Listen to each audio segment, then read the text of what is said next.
So that's an 11 bar idea that I came up with more recently, and I have more to it actually. The full composition is, I think, done. I'll probably post it on my channel here, a full version of it, and hopefully, unlike the other ones I've posted on here, original tunes, I can actually do it well. I even heard a couple things in there that I wasn't happy with, but yeah, I put out a video a few days ago talking about how to create original music, and I was just highlighting various aspects to consider and ways to kind of work on that.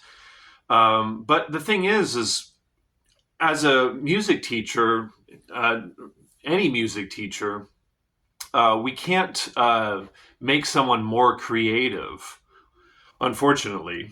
And just like with talent, like I can't make someone more talented.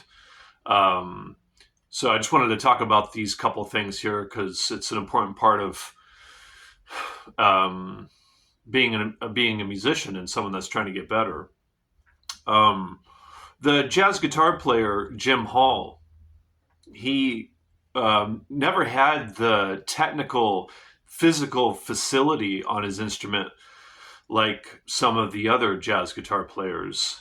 And there's actually a funny moment where Jim Hall read a review that someone created about a concert he did, and the reviewer was saying, "Wow, Jim was really holding back." And Jim was thinking when he read the review, "Holding back, man, I was giving it everything I had." And basically, he really just didn't have the physical chops to play fast. He just didn't have that talent. But he exaggerated other aspects of his musicianship to make up for that. And Jim was just very, very musical, and he's gone down in history as one of the great jazz guitar players of all time, one of the greats. And so it's important that we figure out where we are talented, because the thing is we're born with a certain amount of talent, but we can develop our talent over time. And that's what practicing does. Practicing develops our talent.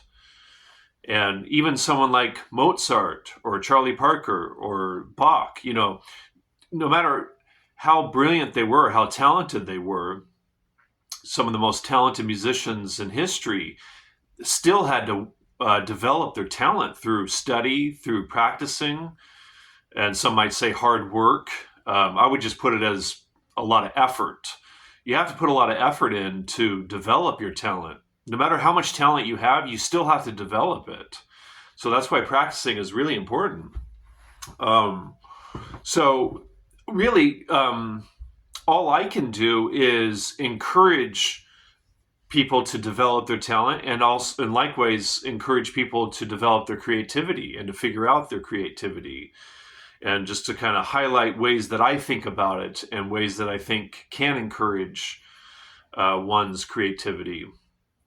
Um, and this reminds me of something that Steve Vai said in a guitar clinic. Maybe some of you have seen this. He was doing a tour of clinics, and it was at Guitar Center. This goes back several years ago. And he was saying that he ignored his weaknesses and focused and cultivated his strengths, because he figured that that's what he was going to be best at, and he could potentially be great at the things that he was naturally talented in. So that's kind of one way to think about it. I mean, usually that's not a typical approach. Usually musicians want to bring their weaknesses up so that the weaknesses don't hold back their strengths. But again, there's so many ways to think about all this stuff. There's no right or wrong. Obviously, that's worked out well for Steve Vai, thinking that way. And it's kind of like with soulfulness. Like I can't get somebody to be more soulful, even though that's an important part in music, is to have soulfulness in the music. It's something that I can only kind of highlight and encourage. And yeah, so I think along with this idea of studying other people's creativity, and that can be very helpful, to study other people's music and get a sense for what has been done, and so that you can kind of find your way, and to kind of help highlight what hasn't been done so that you can focus on what hasn't been done, and to kind of find your place in there. And that can take, obviously quite a bit of time to figure that out.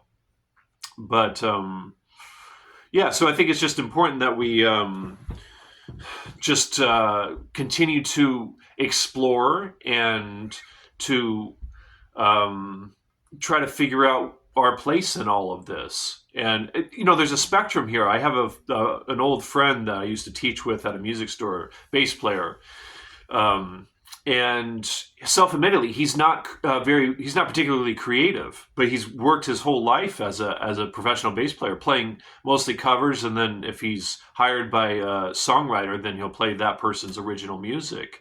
And that's totally fine. You know what I mean? Like, that's not bad. He's playing music for a living, and with classical guitar, most classical guitar players, including myself, it's not creative to play classical music. You can kind of get a little creative with it in terms of maybe, like, for instance, playing certain moments rubato, or your touch, or the dynamics you use. You can get a little bit of artistry in there, but it's not particularly creative to play classical music. And that's totally fine. Like, I was just listening to this beautiful classical guitar player play Bach, and it was great, but it wasn't creative, and that's, again, there's just nothing wrong with that. Yeah, so I think it's just important that we don't feel bad if we're not the most innovative musician on the planet. It's totally cool to for instance, be a straight ahead jazz guitar player, and that's all you do. And, that's part of what I feature on this channel, is playing that music and teaching others how to do it and what it's all about and everything, and that's cool. But I also want to, for those that are interested in developing music that's a little more original, more personal, perhaps, I want to highlight what I do in that regard, and to kind of help others to find their own way. So yeah, that's all. Just wanted to put this out there, that it's something that we can develop and to figure out for ourselves, and then all I can do is just kind of encourage it and highlight it and show you how I do it. All right, so that's all. Just wanted to put this out there.